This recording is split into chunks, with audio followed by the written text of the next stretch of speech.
Welcome to TradeTheMBA.com. This is John's report. It's for the 5th of October. Well, we had talked about the dramatic run-up, and as I was pointing out, the expectation would be that we would still continue to face quite a bit of back and forth. And I think yesterday was a prime example of that. We dipped all the way back underneath the 23%. So it was a significant decline before being bought right back up. And you can see this is extreme from a MBI reading. I think the last time we had these peaks were last rally attempts that took place. This one being right in between because now you have red leading pretty strong going over that. That means that this is likely to start to turn around. Orange has already begun its way up.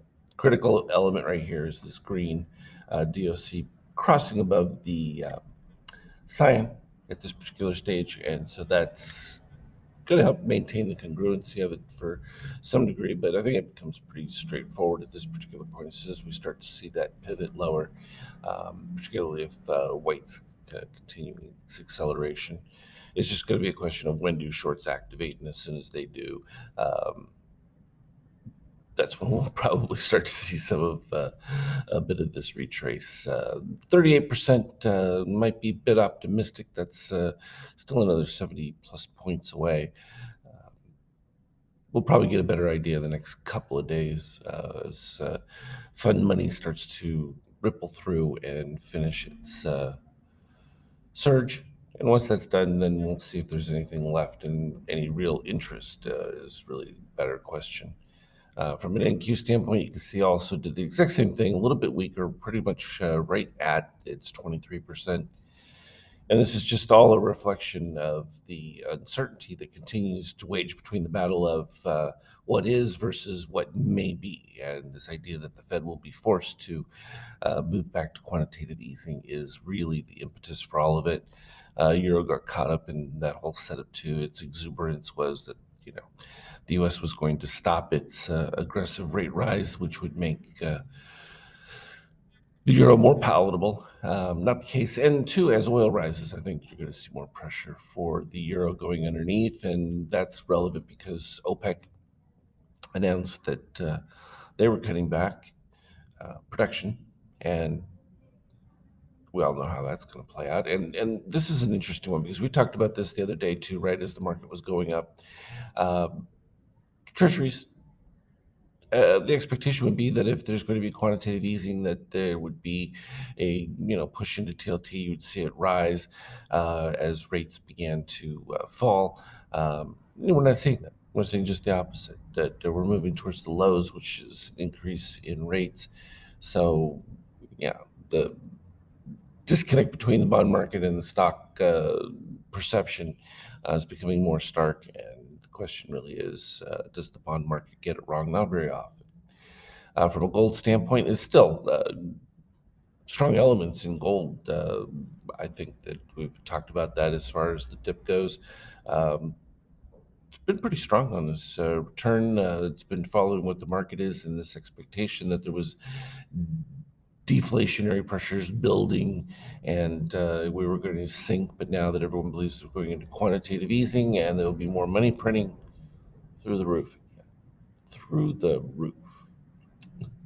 And here's oil moving all the way back. As we talked about this, but also as the closer we get back to that 90 category, you start to put pressure again on people because they're going to see what they had from a lower gas price to now turning around, going back up the opposite direction. And it just continues to erode at spending power. And again, likewise, I think that puts also pressure on some currencies because, again, you need dollars to buy oil in some instances. This is that bifurcation of the Russian and the East trading directly outside of dollar denominations. It's critical coming down the road. The question will be, at what percentage does it start to eat into market share for the U.S. dollar? From a Bitcoin standpoint, we liked it from its slow build here that's been taking place and pretty strong support across lines uh, above that 18K. And so it's been pretty consistent. The question will be whether or not there will be a flight to Bitcoin in that as further recessionary pressures push towards the U.S. economy. And the question really is, are those pressures growing or not? And I think as the data starts to come through, we're going to get a pretty clear idea of it. We're going to be looking probably at some additional data points because a lot of the labor numbers and things that we get are so heavily massaged, particularly as we move into holiday periods. Just don't have any relevance anymore. From an ETH standpoint, Ethereum slightly subpar, and it's interesting given the number of projects in it that are still occurring. But this crypto winter has really sucked a lot of capital and a lot of purchasing power out of cryptocurrencies. From a 50K standpoint, we talked about the positive extremes. This one that filled back in intraday was a little bit further along. We still have a couple that go back all the way into the 3690. It was more relevant on the 5K chart.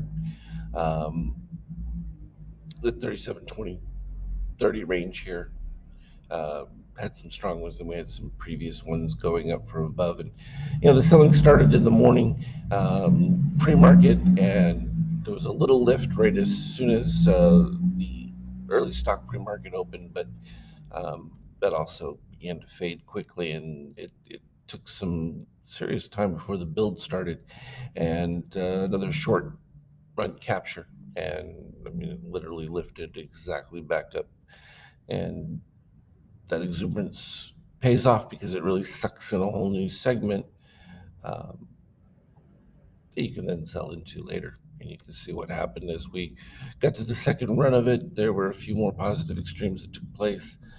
Most of the other ones right down here haven't been filled yet. I would be down in the 3760s, 3780s. Uh, could be a little bit more time before that. We need to see significant selling. We're not seeing any move on the daily, so it's a little premature to expect that. And of course, we're going to see it on the early signals 5K, then 50K, and you want to see those cascade before. But that's what I was talking about, being fluid with the market construct as it is right now, that we're going to be seeing some pretty significant, I think, ups and downs as this becomes just a game of who can we outwit, whether it's too many bulls one direction, too many shorts one direction.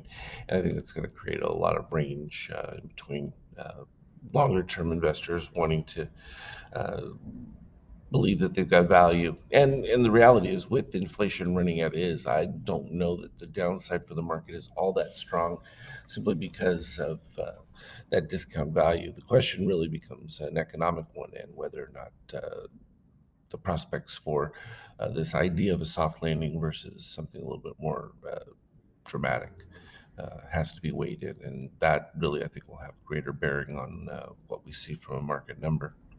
As always, though, you can look for me on Skype chat. Trade well. We'll talk again later.